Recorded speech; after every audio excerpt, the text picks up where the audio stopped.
আচ্ছা, একবার ভাবুন তো, একজন পুলিশ কর্মকর্তার হত্যাকারীরা যদি রাষ্ট্রীয়ভাবেই ক্ষমা পেয়ে যায়, তখন বিচার ব্যবস্থার ওপর আস্থা রাখাটা কতটা কঠিন হয়ে পড়ে। চলুন আজকে আমরা এসআই সন্তোষের সেই মর্মান্তিক ঘটনার গভীরে যাব আর এই পুরো বিষয়টার একটা বিশ্লেষণ করব।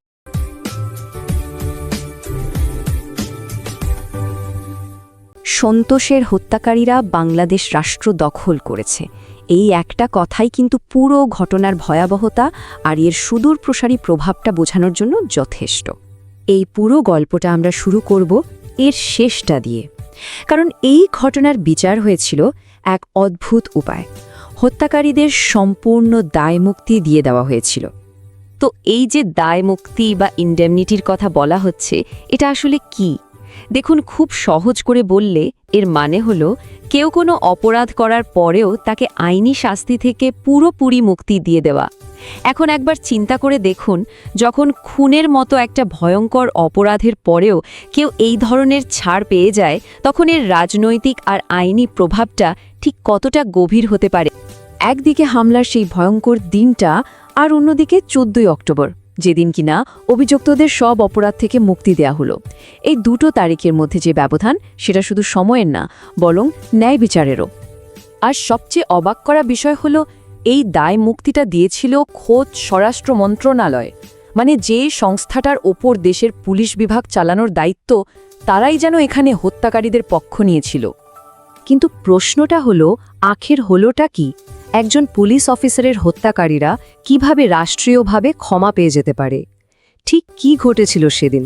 চলুন সেই উত্তরই খোঁজা যাক। চলুন এবার ফেরা যাক সেই ভয়ঙ্কর দিনে। থানায় সেদিন ঠিক কী ঘটেছিল, যা এমন একটা মর্মান্তিক পরিণতির জন্ম দিল?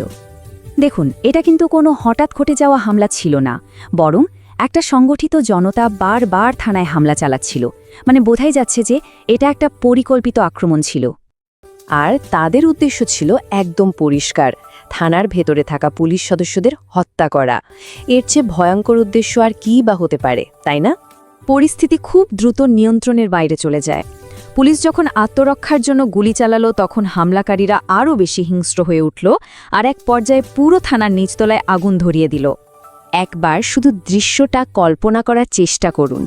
থানার ওপরের তলায় প্রায় 50 জন পুলিশ সদস্য আগুনে আটকা পড়েছেন, আর বাইরে অপেক্ষা করছে এক উন্মত্ত জনতা। পরিস্থিতি যখন পুরোপুরি হাতের বাইরে, তখন ঘটনাস্থলে পৌঁছালো সেনাবাহিনী। কিন্তু এরপর যা ঘটল, তা ছিল হয়তো কল্পনারও অতীত। আটকে পড়া পুলিশদের উদ্ধার করতে এসে সেনাবাহিনী হামলাকারীদের সাথে আলোচনায় বসল। রাতভর সেই আলোচনা চলল, কিন্তু কোনো সমাধান যেন আসছিলই না। আর ঠিক তখনই জনতা তাদের সেই ভয়ঙ্কর দাবিটা জানালো, যদি অন্তত একজনকে তাদের হাতে তুলে দেওয়া না হয়, তাহলে কোনো পুলিশকে উদ্ধার করতে দেওয়া হবে না। তাদের দাবিটা ছিল একই সাথে নির্মম এবং স্পষ্ট, মানে তারা একটা মানব বলি চাইছিল। একজন জীবন্ত পুলিশ সদস্যকে তাদের হাতে তুলে দিতে হবে, শুধুমাত্র তাদের জিঘাংসা মেটানোর জন্য।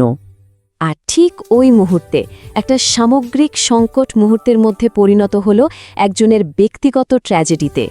একটা ভয়াবহ সিদ্ধান্ত নেওয়া হলো, আর বলির পাঁঠা হিসেবে বেছে নেওয়া হলো একজনকে। বাকি পুলিশ সদস্যদের যখন উদ্ধার করা হচ্ছিল, তখন একজনকে ইচ্ছাকৃতভাবে সেই উন্মত্ত জনতার হাতে ছেড়ে দেয়া হলো। তার নাম এসআই সন্তোষ। কিন্তু প্রশ্ন হলো, এত জনের মধ্যে কেন সন্তোষকেই বেছে নেওয়া হলো? এর পেছনে দুটো সম্ভাব্য কারণের কথা শোনা যায়। হামলাকারীদের সমর্থকরা দাবি করে তার কিছু কাজের জন্য নাকি জনতা ক্ষুব্ধ ছিল, কিন্তু অন্য একটা তথ্য আবার ইঙ্গিত দেয় যে ব্যাপারটা ছিল সাম্প্রদায়িক। কারণ সন্তোষ ছিলেন সনাতনী হিন্দু ধর্মাবলম্বী, এবং জনতাকে নাকি বিশেষভাবে তার নাম ধরেই স্লোগান দিতে শোনা গিয়েছিল। এই ঘটনার শেষটা ছিল আরও অনেক বেশি ভয়ঙ্কর।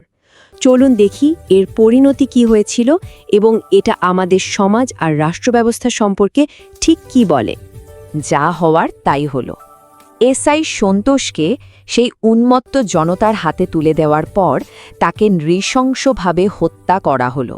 কিন্তু এখানে সব শেষ হয়ে যায়নি।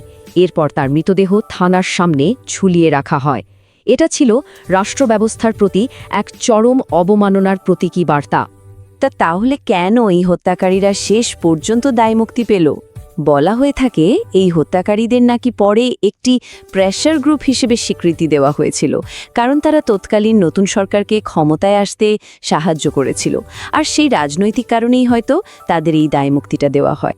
পুরো ঘটনাটা আমাদের সামনে একটা খুব কঠিন প্রশ্ন রেখে যায়। যখন বিচার ব্যবস্থায় নিজেই প্রশ্নের মুখে পড়ে, তখন একটা সমাজের ভিত্তিটার কিসের উপর দাঁড়িয়ে থাকে?